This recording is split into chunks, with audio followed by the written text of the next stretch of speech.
Last week, we lit a candle for Advent, a candle that represents hope. And we talk about the world being a dark place. We talked about the world living in the great silence. And we talked about how Jesus entering the world was kind of like a candle of hope entering the darkness of our world. And this week, we're going to light a second Advent candle, and I'll go ahead and tell you what this candle represents. This candle represents peace. Now, peace is a very important word in the Advent season, in the Christmas story. In fact, our prophet Isaiah that we were reading from last week said, "Unto us a child is born, unto us a son is given." And then the rest of what this says, the government will be on his shoulders, and he will be called Wonderful Counselor, Mighty God, Everlasting Father, Prince of Peace. Then in the Christmas story, the angels appear on the night of Jesus' birth. They show themselves to shepherds out in the countryside, and they declare this: "Glory to God in the highest heaven, and on earth peace to those on whom his favor rests." Now, the word peace can mean a lot of different things to a lot of different people. So this is the first discussion I want us to have. When we use the word peace, what comes to mind? When you think about peace, is there peace on earth? Would you say yes? Would you say no? And why would you say that? Do you see evidence of peace or not much evidence of peace? Talk about that for a few minutes.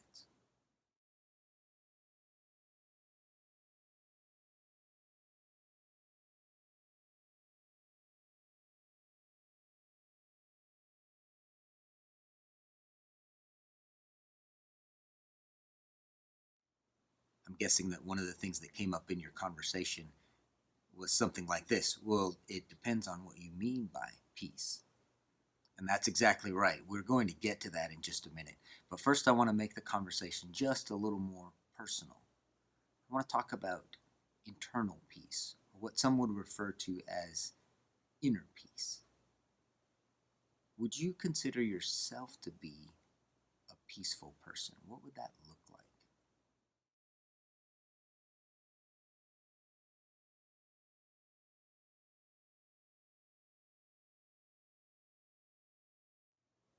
Our ideas about peace, they run all the way from no conflict or the end of wartime to a feeling that we might experience, a feeling of serenity. But is this the kind of peace about which the prophets and the angels were speaking? Well, my pastor Gerald says that the peace we're talking about at Christmas time is actually about relationships. It's the peace of a relationship that was broken but is now restored.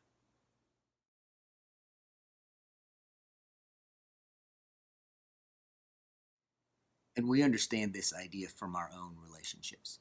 Some of the relationships we have are not very peaceful. They're filled with conflict, or there's constant disagreement, or maybe we just don't like the other person, and that's not a very peaceful relationship. But some of our relationships are peaceful, where we get along really well with someone. Let's say that my wife and I have an argument. And yes, this happens sometimes. But let's say that I decide, since I don't like conflict, I like to avoid conflict. It's not very peaceful to me. Let's say that I decide that I'm going to leave this conflict so that I can have peace. And so I leave. I go for a long walk, a really long walk, until I end up at, say, a cave in the desert. And I decide I'm going to keep the peace by staying away. I'm going to live in this cave instead of going home. Now, we would say that I have distanced myself from the conflict, but I don't think we would say that there's peace in that relationship. all I've done is put distance between my wife and I.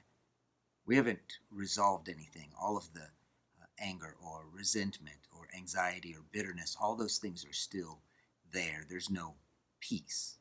And then my phone buzzes, and it's my wife, and she's texting me, and she says, I want you to come home. We can fix this. And I ignore her texts because I'm too stubborn at this point. I don't want to admit that I need to do something to make peace in this relationship.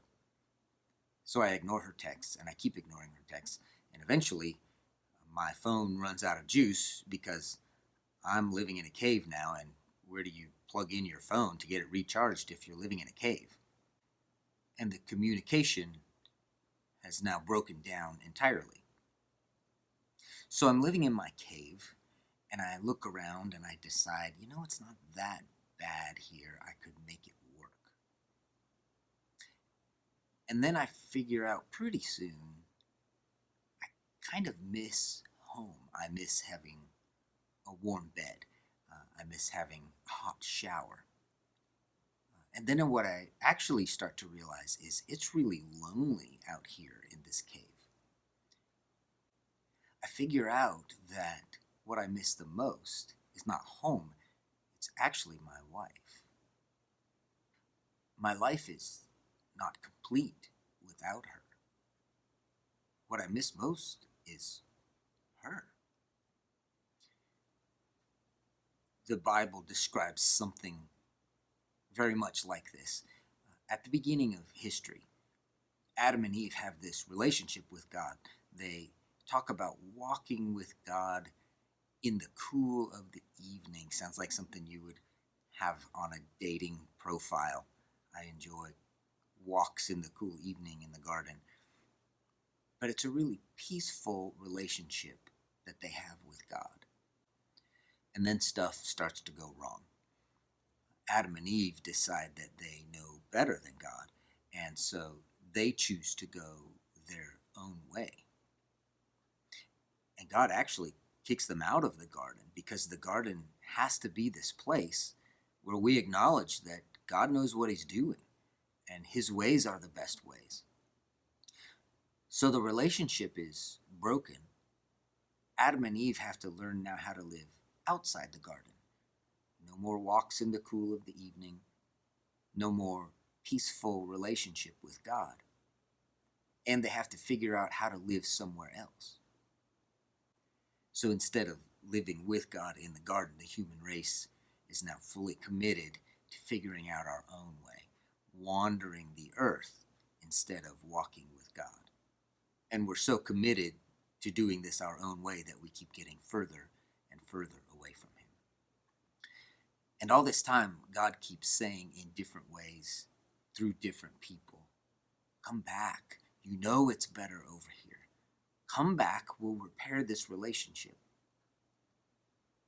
And we decide we're going to figure out how to make the cave work. We're going to live out here now. And we know that it's not as good as living in the garden.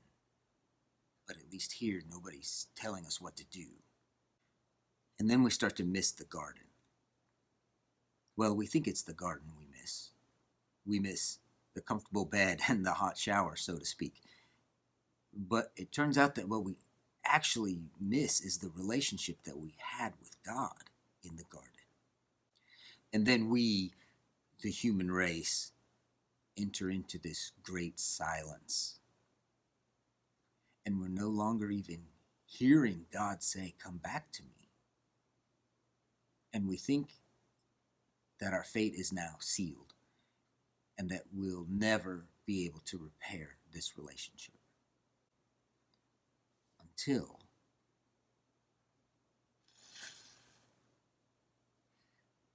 God comes looking for us.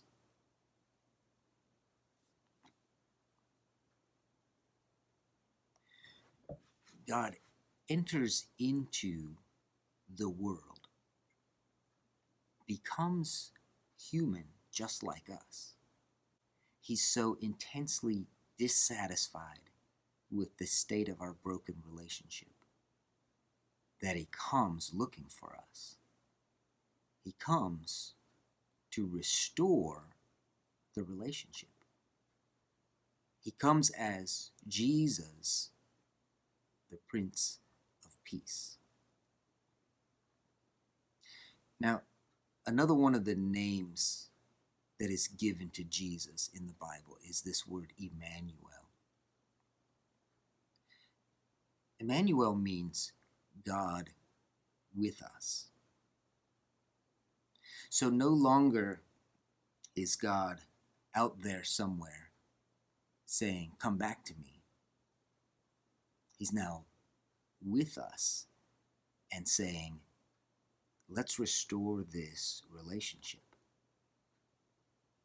Jesus is the Prince of Peace, and he is also Emmanuel, God with us. And this is what the prophets were talking about. This is what the angels were singing about. Glory to God in the highest, and on earth, peace. And isn't this exactly what we've been looking for?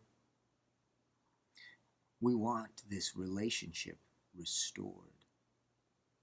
We want peace with God. Deep down in our heart of hearts, we want to know that we and God are back together, so to speak. And this is what God offers us by coming to us as a child. Glory to God in the highest, and on earth, peace.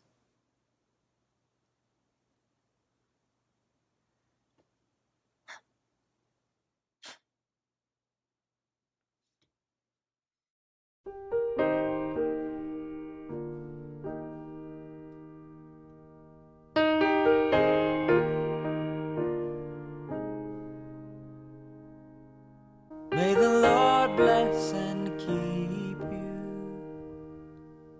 May the Lord turn his face toward you and smile